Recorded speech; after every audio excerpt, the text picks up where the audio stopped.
네, 이번 시간에는 지난 시간에 말씀드렸듯이 props에 대해서 한번 알아보도록 할게요.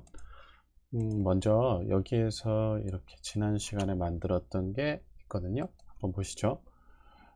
이런 식으로 되어 있어요. 첫 번째, 두 번째, 세 번째 컴포넌트입니다.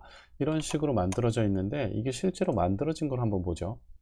여기에서 이런 식으로 만들어져 있거든요. 여러분들 이해를 편하게 하기 위해서 컴포넌트 하나를 삭제를 할게요.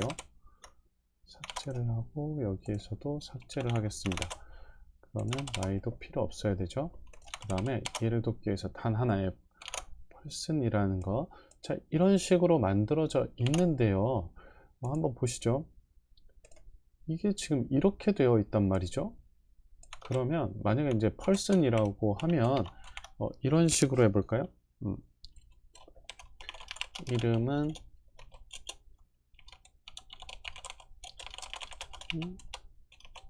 16, 뭐 이런 식으로 만들었다고 생각해 보죠. 자, 그럼 보시죠. 요게 이렇게 나온단 말이에요. 그러면 이걸 재사용을 하려면 이게 안 되잖아요. 이게 고정돼 버리네죠. 이거 좀 잘 보이게 하기 위해서 h1 태그를 달겠습니다. 자, 이렇게 하면 똑같이 나와 버린단 말이에요. 그럼 이제 재사용이 어려워지는데 이런 경우에는 우리가 여기에 값을 주입해 줄 수도 있어요. 한번 해볼게요. name이라고 해서 여기서 이제 값을 주입해 주는 방법인데, 텍스트 같은 경우에는 이렇게 해줄 수 있어요. 이해되시죠? 다음 age, 텍스트가 아닌 경우에는 이런 형식으로 브래킷을 하나 씌워줘야 되는데, 그럼 여기도 사실은요 이런 식으로 씌워주는 게 맞아요. 자, 이렇게 돼도 바뀌는 건 없죠. 그러면 여기에서 한번 여기에서 우리가 props를 받아온다 라고 얘기를 해주는 거예요. props를 받아온다 라고 했을 때 이제 얘는 자바스크립트예요. 태그가 아니기 때문에 자바스크립트를 표현하는 방법을 아셔야 되거든요. 여기에서 JSX 안에서 자바스크립트를 표현하는 방법은 이런 식으로 브라켓을 씌우는 방법입니다. 자, props라고 해서 name으로 보냈죠. 우리가 이쪽에서 name이라고 보냈는데 얘가 뭉뚱그려서 props 안에 들어가요. 그럼 props name 이런 식으로 나오거든요. 그럼 이제 한번 보시죠. 여기는 제대로 찍혔는데 여기는 보내준 게 없죠. 보내준 게 없기 때문에 이런 식으로 나와요. 가볼게요. 실제로 여기 h1 태그 안에서 박성준이 찍힌다는 거죠. 그렇죠? 이해되셨죠? 그 다음 여기 안에는 아무것도 없다는 거예요. 아무것도 없어요. 그리고 이쪽에서도 아무것도 없겠죠. 그런데 우리 이제 힌트 하나를 얻었죠. 그러면 만약에 앱에서 보낸다 라고 했을 때 여기를 이런 식으로 만들어 줄 수 있다는 거예요. 김길동 씨 나이는 10살이라고 해봅시다. 그 다음에 여기에서 나이는 35세라고 해봅시다. 자, 이런 식으로 보내주게 되면 이쪽에서 이런 식으로 받게 되는데, 우리가 지금 age 쪽을 고치지 않았죠? 여기요. 그러면 여기도 이제 마찬가지로 이런 식으로 고칠 수 있어요. 네. 이거 보이시죠? 저희가 지금 컴포넌트 하나를 만들어 놓고 여기에서 어떤 값을 주입시키느냐에 따라서 실제 출력되는 게 다르게 만들 수 있는 거예요. 이게 바로 props입니다. 정말 많이 쓰는 녀석이거든요. 그래서 얘를 잘 알아두시면 좋아요. 여기에서 이렇게. 자, 그 다음에 또 하나 보여드릴 게 있는데, 만약에 우리가 이걸 클래스 베이스로 만들면 어떻게 되느냐, 한번 클래스를 만들어 볼게요. 클래스 person이라고 하고 extends react.component라고 하고 렌더 함수를 불러줘야 된다고 했죠. 그 다음 return을 해주셔야 되고, 얘 똑같이 보내야 되니까 일단은 뜯어서 다시 붙일게요. 자, 이렇게 만들어 주고 나면 얘가 제대로 동작하지 않아요. 왜냐하면 이 클래스에서는요, 그냥 이렇게 쓰시면 안 되고 이 props가 누구의 props냐를 밝혀 주셔야 돼요. 클래스이기 때문에 그래요. 그래서 this, 여기도 this props라고 써주시면 돼요. 그럼 똑같이 동작을 합니다. 자, 여기에서 this를 써주는 건 클래스 베이스인 경우, 그 다음에 펑셔널 컴포넌트인 경우에는 그냥 props로 받으시면 돼요. 이해되셨죠? 그 다음에 여기에서 이제 ES6에서 조금 더 쉽게 쓸 수 있는 게 있거든요. 한번 해볼까요? const name age를 this의 props에서 가져오겠다 라고 이렇게 해주시면 이제 name과 age로 쓸 수 있어요. 이런 식으로요. 이게 뭐냐면 props 안에는 분명히 이런 식으로 쓰여져 있을 거예요. NAM은 뭐 무슨 자료가 있겠죠? age 무슨 자료가 있을 거예요. 그런데 이런 자료가 있을 때 이 안에 있는 걸 하나씩 꺼내 오는 거예요. name을 꺼내서 여기에 넣고 age를 꺼내서 여기에 넣는다 라고 생각해 주시면 돼요. 이렇게 하면 훨씬 더 간단하게 표현할 수 있겠죠. 이해되시죠? 그 다음 만약에 이제 클래스 베이스가 아니라 펑셔널 컴포넌트라고 했을 때, 자, 여기서는 이제 어떻게 처리할 거냐? 그럼 여기에서 아예 받아올 때부터 이런 식으로 주셔도 돼요. props 안에서 name과 age를 꺼낼 테니까 여기에서 바로 이렇게 쓸게 라고 해주는 거예요. 이렇게 해주시면 똑같이 동작을 합니다. 어렵지 않죠? 그리고 이 props로 보낼 수 있는 건 이런 데이터들 뿐만이 아니라 뭐 함수나 오브젝트 모두를 보낼 수 있어요. 일단 텍스트로도 한번 보내볼게요. 텍스트로 보내도 똑같아요. 주의하셔야 될 점 다시 한번 강조드리면 텍스트 같은 경우에는 그냥 이런 형태로 보내시면 돼요. 물론 원래 규칙은 이거예요. 이해되시죠? 그 다음에 나머지 형태들 뭐 수라든가 뭐 오브젝트라든가 또 뭐 있죠? 불타입 뭐 이런 것들은 다 이런 브라켓을 씌워서 보내주시는 게 좋아요. 나중에 펑션도 한번 보내볼 거거든요.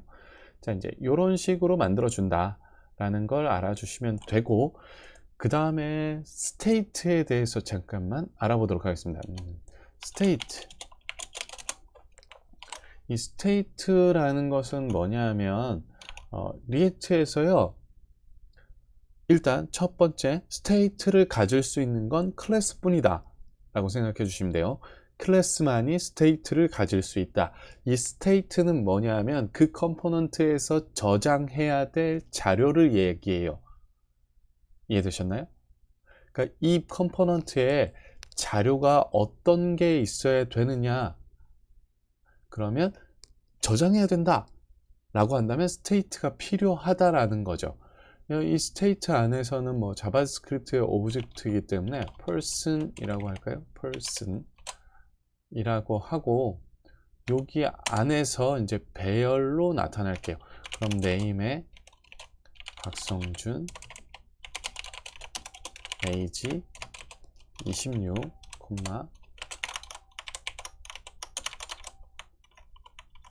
이런 식으로 해주고, 홍길동, 윤순신, 그 다음에 여기 35, 10. 자, 이렇게 바꾸게 되면 이제 어떤 변화가 생기는지 한번 보시죠. 여기에서 먼저 이렇게 보냈죠.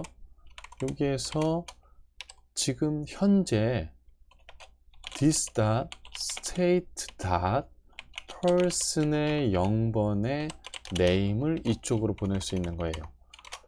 this.state.person의 0번의 age를 이렇게 보내는 거고, 그럼 여기에서 이런 식으로 바꿔주고 얘가 이렇게 되겠죠. 1, 2. 자, 한번 볼까요? 똑같이 동작하죠. 여기에서 이제 만약에 state를 바꾸면 이렇게 바꿔주면 여기에 이렇게 바뀌게 되는 거죠. 이 컴포넌트 같은 경우에는 데이터를 저장하는 스테이트를 가지고 있는 거예요. 그래서 이 스테이트를 이쪽으로 보낼 수 있는 거죠. 그런데 이제 생각해 보세요. 여기서도 이제 귀찮죠. 이 코드가 귀찮단 말이에요. 이 this를 빼는 방법, 그러면 이렇게 해주면 되겠죠. const person이라고 해주고 얘를 이렇게 만들어 주면서 this.state 라고 해주고 여기에서 person을 삭제할 수도 있어요. 이렇게 지울게요. 단축키를 써야 되는데 단축키 안 쓰고 노가다 코드. 이렇게 해도 똑같이 동작한다는 거죠. 어렵지 않으시죠? 이런 식으로 해서 데이터를 보낼 수 있다라는 걸 알아두시면 좋을 것 같아요. 자, 여기서 이제 중요한 점 다시 한번 정리할게요.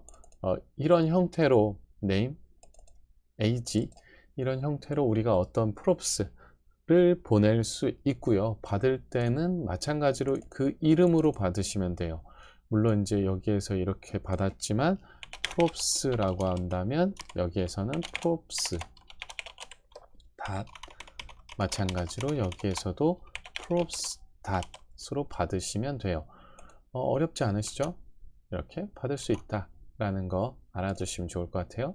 그 다음 또 한 가지 클래스 컴포넌트 같은 경우에는 특별하게 이 스테이트를 가질 수 있다 라는 거 꼭 기억하셔야 돼요. 자, 이제 여기에서 조금만 더 나가 볼게요. 우리가 지금 이걸 스테이트를 너무나 당연하게 쓰고 있는데요. 이거 클래스 문법에 사실은 안 맞거든요. 이게 이제 새로운 문법 중에 하나예요. 원래는 클래스 같은 경우엔 컨스트럭터가 있어야 돼요. 그래서 props super props 라고 해주셔야 되거든요. 그 다음에 이 state도 사실은 this.state 라고 해서 이런 식으로 만들어 주셔야 돼요. 똑같이 동작은 하지만 원래 문법 같은 경우에는 이렇게 생겼어요. 컨스트럭터 안에서 props 그 앱을 부르는 상단에도 뭔가가 있겠죠. 상단에도 분명히 뭔가가 있을 거란 말이에요. 여기요. 여기에서도 props를 넣어줄 수가 있어요. 테스트라고 해서 테스트라는 텍스트를 보낼까요? 그럼 여기에서 콘솔로 한번 읽어볼게요. console log this.props.test가 뜨는지 한번 보죠. 콘솔 창에 테스트라고 뜨죠. 못 믿을 분들을 위해서 테스트 데이터입니다 라고 해서 여기에 props를 보냈거든요. 그럼 여기에서도 이런 식으로 받을 수 있는 거죠. 여기에서 이제 혹시 이걸 지워도 되지 않을까? 네, 당연히 되죠. 이건 컨스트럭터니까요. 여기에서 이제 props로 받는데 여기에서 이제 부를 때는 this가 붙어야 된다라는 거예요. 하나 더 해볼까요? 여기 이제 h1 태그를 붙일게요. h1 태그를 붙이면서 여기에 this.props.test 텍스트를 찍죠. 그럼 테스트 데이터입니다 라고 들어가요. 자, 이해되셨나요? 요게 이제 원래 정식적인 문법이고 이걸 좀 더 쉽게 하는 방법이 바로 이거예요. 컨스트럭터를 다 없애버릴 수도 있어요. 컨스트럭터를 없애버린 경우에는 이런 식으로 써줘야 돼요. state 하고 하면 컨스트럭터에서 만든 this.state랑 똑같은 의미가 돼요. 그래서 이렇게 된다는 거 알아주시면 좋을 것 같고요. props에 대해서 이제 조금 더 다뤄볼 게 있는데 그거는 다음 시간에 한번 다뤄보도록 하겠습니다. 수고하셨습니다.